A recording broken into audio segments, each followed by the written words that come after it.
الحمد لله رب العالمين والصلاة والسلام على سيد الأنبياء والمرسلين وعلى آله وأصحابه أجمعين. أما بعد فأعوذ بالله من الشيطان الرجيم. بسم الله الرحمن الرحيم. وأمر أهلك بالصلاة واصطبر عليها لا نسألك رزقا نحن نرزقك والعاقبة للتقوى. وعن أبي هريرة رضي الله تعالى عنه قال قال رسول الله صلى الله عليه وسلم بادروا بالأعمال الصالحة فستكون فتن كقطع الليل المظلم يصبح الرجل مؤمنا ويمسي كافرا ويمسي مؤمنا ويصبح كافرا ويبيع دينه بعرض من الدنيا أو كما قال رسول الله صلى الله عليه وسلم. صدق الله مولانا العلي العظيم وصدق رسوله النبي الكريم. يا رب صل وسلم دائما أبدا على حبيبك خير الخلق كلهم. يا رب صل وسلم دائما أبدا على حبيبك خير الخلق كلهم. يا رب صل وسلم دائما أبدا على حبيبك خير الخلق كلهم. معزز علماء کرام، محترم بزرگوں اور عزیز بھائیوں، اس وقت آپ حضرات کی خدمت میں قرآن کریم کی سورہ طٰہٰ کی ایک آیت تلاوت کی، جس میں اللہ جل جلالہ نے 5 باتیں بیان فرمائی ہیں، جن میں سے پہلی بات یہ ہے وَأْمُرْ أَهْلَكَ بِالصَّلَاةِ، اپنے گھر کے لوگوں کو نماز کا حکم دو. ہم سب جانتے ہیں ایمان کی بنیاد اور ایمان کی عمارت جن 4 ستونوں پر قائم ہیں، ان میں سے پہلے نمبر پر تو کلمہ طیبہ لا الہ الا اللہ ہے، اس کے بعد دوسرے نمبر پر نماز ہے، تیسرے نمبر پر زکوٰۃ ہے، چوتھے نمبر پر روزہ ہے، 5ویں نمبر پر حج ہے. لیکن ان میں ایمان کے بعد بنیادی حکم نماز کا ہے. اور پھر اس آیت کریمہ میں بھی جس بنیادی حکم کا گھر والوں کو حکم کرنے کا اللہ کی طرف سے پیغام دیا گیا ہے، اس میں بھی صرف نماز ہی نہیں ہے. نماز ایک مومن کی پہچان ہے. ایک مومن صحیح معنی میں مومن دیکھنا ہو تو حقیقت یہ ہے کہ اسے دیکھے کہ وہ کہاں ہے. وہ مسجد میں جاتا ہے، مسجد سے آتا ہے، اس کے چہرے پر، اس کے حلیے پر اور اس کے سارے بدن پر نماز کے اثرات ہے یا نہیں ہے. اس کے ماتحت بچے نماز پڑھتے ہیں کہ نہیں پڑھتے، اس کے گھر میں نماز کا ماحول ہے کہ نہیں ہے. معلوم ہوا نماز یہ دین کی پہچان ہے.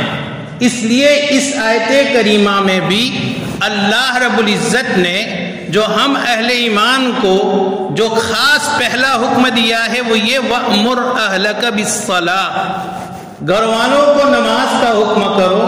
صرف نماز مراد نہیں ہے، نماز کے ساتھ اس میں ساری عبادتیں داخل ہے. بلکہ صحیح معنی میں اگر اس آیت کا مطلب سمجھے تو یہ ہے اپنے گھر والوں کو دیندار بناؤ، دیندار بناؤ. چنانچہ ایک حدیث پاک جو ہم نے بارہا سنی ہے، اس میں بھی اللہ کے نبی صلی اللہ علیہ وسلم نے یہ حکم دیا ہے کہ جب تمہارے بچے 7 سال کی عمر کے ہو جائے تو انہیں نماز کا حکم دو، اور 10 سال کی عمر ہو جائے اور اس کے بعد اگر اس میں غفلت برتتے ہیں تو انہیں اس پر تنبیہ کرو۔ ایک سوال یہ ہے کہ کیا بچوں کو صرف ہمیں نماز کا ہی حکم دینا ہے؟ کیا ہمیں بچوں کو روزہ رکھنے کا حکم نہیں دینا؟ ہمیں بچوں کو جو دوسرے اللہ کے احکامات ہیں وہ نہیں سکھانا؟ ہمیں اللہ رب العزت نے جن چیزوں سے منع کیا ہے بچوں کو یہ نہیں بتانا کہ شریعت میں جائز نہیں ہے، اس سے بچنا ضروری ہے، جھوٹ برا ہے، گالی دینا برا ہے، یہ ساری چیزیں بری ہیں، اس سے بچنا ضروری ہے؟ ہاں، سارے پیغامات بچوں کو دینا ہے۔ 7 سال کی عمر کی جو قید ہے، اس لیے کہ اس عمر میں جا کر بچہ تھوڑا سمجھ بوجھ کا مالک بن جاتا ہے۔ اب بچے کے دماغ میں اتارنا ہے دین کیا ہے، دینداری کیا ہے، اچھے لوگ کیا ہے، برے لوگ کیا ہے، اچھی باتیں کون سی ہے، بری باتیں کون سی ہے، شریعت کی تعلیمات کیا ہے، شریعت کا مزاج کیا ہے، اللہ کن باتوں سے راضی ہوتا ہے، نبی کریم صلی اللہ علیہ وسلم کا امتی صحیح معنی میں کیسے بنتا ہے، یہ ساری باتیں سمجھانی ہے۔ نماز تو یوں سمجھیے کہ ہماری دینداری کا ٹائٹل ہے، ہماری عبادت کا ایک جو ہے وہ مونوگرام ہے، ایک طرح سے ہمیں سمجھایا جاتا ہے تمہیں پہچاننا ہے تو ہم تمہیں نماز سے پہچانیں گے۔ تو وَأْمُرْ أَهْلَكَ بِالصَّلَاةِ، نماز کا حکم کرو، یعنی اپنے گھر والوں کو دیندار بنانے کی کوشش کرو، اپنے گھر والوں کو دیندار بناؤ، ان کے دل و دماغ میں یہ بات اتارو کہ ہم اہل ایمان ہیں، ہم مومن ہیں، ہم اللہ کے مقبول بندوں میں ہمارا شمار ہے، پیارے نبی صلی اللہ علیہ وسلم سے ہماری نسبت ہے، ہمیں ان کاموں میں فخر ہونا چاہیے جو کام ہمارے آقا صلی اللہ علیہ وسلم کے۔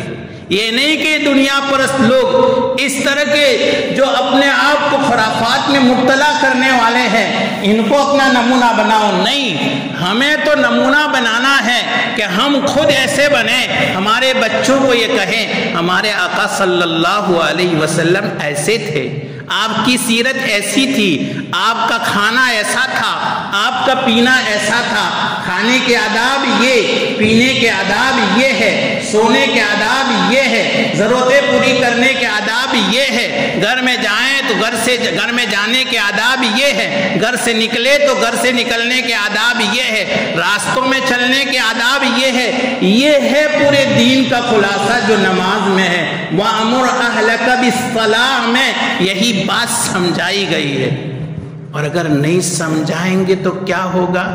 جو ساتھ میں حضرت ابو ہریرہ رضی اللہ تعالیٰ عنہ کی حدیث سنائی، اس میں اللہ کے نبی صلی اللہ علیہ وسلم نے، حقیقت یہ ہے کہ حدیثیں پڑھے تو سمجھ میں آتا ہے آپ کی نبوت کی نگاہوں نے یہ سارے حالات دیکھ لیے تھے، تو آپ نے اپنی اس ارشاد میں مختصر جملوں میں بتا دیا، بادروا بالاعمال الصالحہ، بادروا بالاعمال الصالحہ، اپنی نگاہوں کے سامنے نیک عمل رکھو، نیک عمل پر اپنے آپ کو آراستہ کرو، نیک عمل پر اپنے آپ کو جماؤ، بادروا بالاعمال الصالحہ، نیک عمل سے اپنے آپ کو سنوارو، پتہ چلے کہ تم مومن ہو۔ صحیح بات کہہ رہا ہوں؟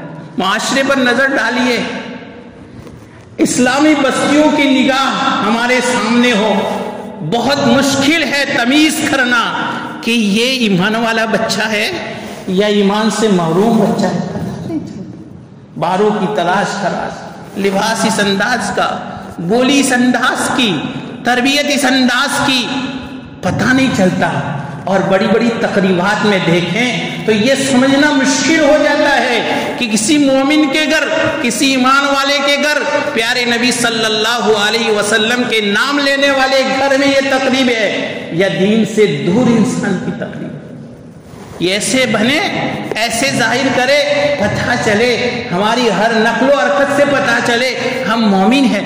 بادروا بالاعمال الصالحہ، نیک اعمال کو اپنے سامنے رکھو، نہیں فَسَتَكُونُ فِتَنٌ كَقِطَعِ اللَّيْلِ الْمُظْلِمِ، ورنہ ایسے فتنے پیدا ہوں گے جو اندھیری رات کے ٹکڑوں کی طرح.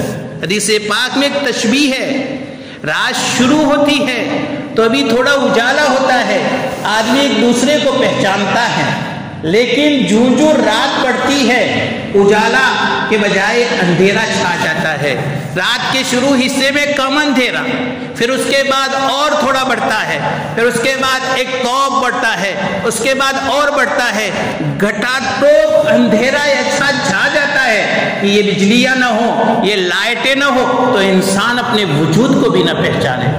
اس حدیث پاک میں سمجھایا جا رہا ہے فتنوں کی یہ اندھیریاں ایسے ہے، فتنوں کی اندھیریاں ایسی ہے کہ اگر ان فتنوں میں اگر ہم نے اپنے ایمان کو اور ایمان کے چراغ کو مضبوطی سے نہیں تھاما، اپنے آپ کو ایمان کے چراغ سے اور اعمال صالحہ سے روشن نہیں کیا، اپنے اندر ایمانی پاور والی بیٹری نہیں لگائی، اپنے آپ کو چارج نہیں کیا، تو پھر تمہارے ایمان اور تمہارے مومن ہونے کا وجود ختم ہو جائے. پھر تمہیں پتہ نہیں چلے گا کہ تم مومن ہو کہ کیا ہو. تمہارا اپنا وجود ختم ہو جائے گا، تمہارا نشان مٹ جائے گا. اور یہ وجود ختم ہونے میں دیر نہیں لگے گی. یہ نہ سمجھیے کہ بہت لمبی مدت. آپ نے فرمایا یصبح الرجل مؤمنا ویمسی کافرا، صبح مومن تھا شام کو کافر نظر آئے. کوئی لمبا وقت نہیں گزرے گا. وَيُمْسِي مُؤْمِنًا يُصْبِحُ كَافِرًا، اور شام کو مومن تھا صبح کافر بن جائے. پورے معاشرے پر نہیں، پوری اسلامی دنیا پر نظر ڈالیے. قرآن آپ صلی اللہ علیہ وسلم کی اس ارشاد سے بہت واضح ہو رہا ہے کہ کوئی بعید نہیں ہے صبح کا مومن شام کو کافر ہے اور شام کا مومن صبح کو کافر ہے. کون کہاں جا رہا ہے، کس سے تعلق بڑھا رہا ہے. ایک ایمان والا بچہ اس کے ساتھ جو ہے اپنے تعلق بنا کر اپنے ایمان کو تج دیتا ہے. ایک ایمان والی بچی کس کے ساتھ اپنے تعلق کو بنا کر پھر اپنے ایمان کو تج دیتی ہے. پتہ نہیں ہے، ایسی اندھیریاں چھائی ہوئی ہے کہ ہمیں خود ان کی یہ بے دینی نظر نہیں آتی. یہ ہے قطع اللیل المظلم، تاریک اندھیری رات کے ٹکڑے تہبتے اتنے گھنے ہو گئے ہیں کہ ہمیں پتہ نہیں چلتا ہماری یہ اولاد، ہمارے گھر والے، ہمارے ماتحت، ہم جن کے ذمہ دار ہیں ان پر جو ہے یہ ایمان کو چھوڑ کر بے دینی کے کیسے بادل، گھنے بادل ان کو گھیرے ہوئے ہیں، ہمیں پتہ نہیں ہے. اور پھر نتیجہ جو آپ صلی اللہ علیہ وسلم نے آخری ارشاد میں بیان کیا، جو 100% آج ہم سب کا مشاہدہ ہے، یبیع دینہ بعرض من الدنیا، دنیا کی چند کوڑیوں کے بدلے میں اپنے دین کا سودا، چند کوڑیوں کے بدلے میں، چند کوڑیوں کے بدلے میں. اس لیے میرے بھائیوں، اس ارشاد پاک میں بھی، قرآن کریم میں بھی اور سرکار دو عالم صلی اللہ علیہ وسلم کے ارشادات میں بھی یہ ذمہ داری ہمیں دی گئی ہے کہ ہم اپنے ماتحتوں کو دیندار بنائیں. اس لیے حدیث پاک میں حضرت سعید بن العاص رضی اللہ تعالیٰ عنہ کی سند سے روایت ہے، سرکار دو عالم صلی اللہ علیہ وسلم نے ارشاد فرمایا، ما نحل والد ولدا من نحل افضل من ادب حسب. کوئی باپ اپنے بیٹے کو بہتر تربیت سے کوئی عمدہ ہدیہ نہیں دے سکتا. من ادب حسن، شاندار تربیت. اور ایسی شاندار تربیت کا خلاصہ کیا ہے؟ اس کا خلاصہ یہ کہ یہ پتہ چلے یہ بچہ مومن ہے. اپنی اولاد کو مومن بنانا، اپنی اولاد کو دیندار بنانا فرض ہے. یہ یاد رکھیے، اپنے اولاد کو حافظ اور عالم بنانا فرض نہیں ہے. ہماری معراج بس اتنی ہے، ہمارے دین کی معراج صرف اتنی ہے کہ ہم اپنے بچے کو حافظ بنا دیا، ہم نے سمجھ لیا کہ ہم نے جو ہے بیڑا پار کر لیا، ہم نے اس کی تربیت کے حقوق ادا کر دیے. اور کبھی اگر حافظ سے عالم بنا لیا، ہم نے سمجھ لیا ہم نے اپنے اولاد کی تربیت کا حق ادا کر دیا. یقین رکھیے، اولاد کو حافظ بنانا نہ فرض ہے، اولاد کو عالم بنانا نہ فرض ہے. ہاں، اولاد کو اتنا علم دینا جس سے پتا چلے وہ دیندار ہے، یہ فرض. اپنے اولاد کو دینداری کے ماحول میں رکھنا، اپنے اولاد کو دیندار بنانا، یہ فرض ہے. اور پھر اولاد کو کیسے دیندار بنائے؟ دوسرے ٹکڑے میں یہ بات ارشاد فرمائی وَاصْطَبِرْ عَلَيْهَا، یہ دینداری پر خود چھپے رہو. ہم دیندار ہیں، ہماری اولاد دیندار بنے گی، لیکن ہم دیندار نہیں ہیں، ہم نماز نہیں پڑھتے. کس منہ سے ہم اپنے بیٹے کو کہیں گے بیٹا نماز پڑھنے کے لیے جانا ہے؟ کیا رات کو سوتے ہوئے ہم اپنے اولاد کے پاس الارم رکھ کر سوئے کہ بیٹا فجر کی اذان کے وقت اذان کے بعد اٹھ کر نماز پڑھنے کے لیے جانا ہے، اور ہم سوتے رہے؟ کروڑوں مرتبہ بھی ہم اس کو کہے کبھی وہ مسجد میں نہیں جائے. ہم خود نماز نہ پڑھے، امید رکھے اپنے اولاد سے کہ وہ نماز پڑھیں گی، بہت مشکل ہے. ہم روزانہ رکھے، امید رکھے اپنے اولاد سے کہ وہ روزہ رکھے گی، بہت مشکل ہے. ہم زکوٰۃ ادا نہ کرے، امید رکھے کہ ہمارے اولاد صدقات اور خیرات کرے گی، بہت مشکل ہے. ہم حج نہ کرے اور امید رکھے ہمارے لیے ہماری اولاد حج کرے گی، ناممکن ہے، ناممکن ہے. وَاصْطَبِرْ عَلَيْهَا میں یہ دوسرا مضمون سمجھایا گیا ہے. اولاد کو دیندار بنانا ہو تو خود دیندار بنو. وَاصْطَبِرْ عَلَيْهَا، مختصر جملوں میں اللہ جل جلالہ نے ہماری تربیت فرمائی. اولاد کی تربیت سے پہلے اپنی تربیت کرو. وَاصْطَبِرْ عَلَيْهَا. تیسرے ٹکڑے میں فرمایا لَا نَسْأَلُكَ رِزْقًا، ہم تم سے روزی کمانا نہیں چاہتے. روزی کی فکر، صبح کیا کھائیں گے، شام کو کیا کھائیں گے، میری اولاد کا کیا ہوگا، میرا مکان بنے گا کہ نہیں بنے گا، میری اولاد کی شادی ہوگی کہ نہیں ہوگی، یہ نظام ہم سوچیں، یہ ہمارے سوچنے کی چیز ہی نہیں ہے. اگر مومن ہے تو یہ نہیں سوچتا، کیونکہ چوتھے ٹکڑے میں یہ بات سمجھائی ہے نحن نرزقک، رزق تو ہم دینے والے، رزق دنیا کی کوئی طاقت نہیں دے سکتی. اور یہ مضمون تقدیر کے باب میں ہمارے اور آپ کے آقا صلی اللہ علیہ وسلم نے بہت پہلے سمجھا دیا ہے. اور ہماری تقدیر آسمان اور زمین کے پیدا کرنے سے 50,000 سال پہلے لکھ دی. دنیا بننے ہوئے ابھی 50,000 سال کیا 10,000 سال مشکل سے ہوئے ہوں گے. اور اللہ رب العزت نے ہر انسان کی تقدیر اور دنیا میں جو کچھ ہونے والا ہے 50,000 سال پہلے لکھ دیا ہے. اور پھر اس کا ہر روز رینیو ہوتا ہے. پھر اس کے بعد پھر ہر سال میں بھی تقدیر کو نقل کیا جاتا ہے. تقدیر کے مراحل، شب برات اور شب قدر میں ہم جانتے ہیں سال بھر کی تقدیریں لکھی، یہ نقل ہے. تقدیر جو اللہ نے پہلے طے کر رکھا ہے اس کی نقلیں ہوتی ہے، اور موقع موقع سے نقلیں ہوتی ہے. حتیٰ کہ جب بچہ پیدا ہوتا ہے تو ماں کے پیٹ میں 4 مہینے تک رہتا ہے. جب روح نہیں ہوتی تب تک تو وہ نظام بنتا ہے، لیکن روح سے پہلے اس کی روزی مقدر ہو جاتی ہے. حدیث پاک ہے، لمبی حدیث ہے. حضرت ابن مسعود رضی اللہ تعالیٰ عنہ کی سند سے بخاری اور مسلم شریف کی روایت ہے، جس میں اللہ کے نبی صلی اللہ علیہ وسلم ارشاد فرمایا جب 120 دن گزر جاتے ہیں اور روح ڈالنے کا وقت آتا ہے تو اللہ تعالیٰ جن فرشتوں کو روح لے کر بھیجتے ہیں، یہ روح عالم ارواح سے آتی ہے، وہ روح لے کر بھیجتے ہیں، تو یہ فرشتے صرف روح لے کر نہیں آتے. ایک روایت میں 4 باتیں اور ایک روایت میں 5 باتیں ساتھ میں لے کر آتے. چنانچہ ایک روایت میں ہے روح ڈالنے سے پہلے وہ 4 باتیں یا 5 باتیں لکھی جاتی ہے، اور ایک روایت میں ہے روح ڈالنے کے بعد. برحال روح ابھی نہیں ڈالی جاتی، ابھی ہمیں جاندار نہیں بنایا، ابھی ہم بے جان ہیں، لیکن اس سے پہلے ہمارے لیے 4 باتیں لکھی جاتی. عملہ وأجلہ ورزقہ وشقی او سعید، ہمارا رزق لکھ دیا جاتا ہے، اور زندگی میں جتنا کھانا ہے ایک ایک دانہ لکھ دیا گیا ہے. کروڑوں اور اربوں خربوں کے ہم مالک بننے والے ہیں تو وہ بھی لکھا جا چکا ہے. اس میں سے ایک دانہ کوئی ہم سے چھین نہیں سکتا، اور کوئی ایک دانے کا اضافہ نہیں کر سکتا. ایک دانہ بھی کوئی نہیں چھین سکتا، ایک دانے کا اضافہ نہیں کر سکتا. ایک ڈھیلا، ایک پائی بھی اس میں کم و بیش نہیں ہو سکتی. چاہے ہم کمائیں کہ نہ کمائیں، چاہے باپ مالدار بن کر مرے، اور اس کے اولاد کے لیے بہت کچھ چھوڑے، لیکن اولاد کی قسمت میں کنگال لکھا ہوا ہے تو وہ کنگال بن کر رہے گا، اور باپ کنگال مرا ہے لیکن اولاد کی قسمت میں مالدار لکھا ہوا ہے، وہ مالدار بنے گا۔ ہمیں اپنی اور اپنے اولاد کی فکر کرنے کی ضرورت نہیں ہے۔ کسب اسباب وہ الگ بات ہے، لیکن اس فکر میں سوئیں اور اس فکر میں اٹھیں، اس فکر میں جیے اور اس فکر میں مرے کہ کیا کھائیں گے۔ مومن نہیں ہے یہ مومن نہیں ہے، یاد رکھیے۔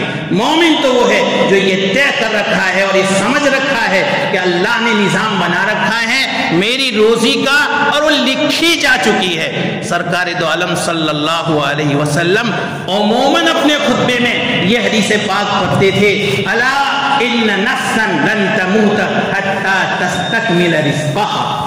آپ فرماتے تھے سنو اور غور سے سنو، دل کے کانوں سے سنو، الا ان نفسا لن تموت، کوئی انسان مر نہیں سکتا حتى تستكمل رزقها، یہاں تک کہ اپنی مقدر کی روزی پوری کھا کے، ایک دانہ کم نہیں ہونے والا اور ایک دانہ بڑھنے والا نہیں۔ پھر ہم اور آپ پاگل ہے کہ روزی کے پیچھے، کمانے کے پیچھے، اپنے بچوں کو وہاں بھیجو وہاں بھیجو وہاں بھیجو، اور مسجد میں بھیجو کہ نہیں بھیجو، مکتب میں بھیجو کہ نہیں بھیجو، کسی اللہ والے کے پاس بھیجو کہ نہیں بھیجو، اسے دیندار بناؤ کہ نہیں بناؤ، کچھ نہیں ہے۔ اس لیے آخری ٹکڑے میں فرمایا والعاقبۃ للتقوی، یہ 5 باتیں ہیں۔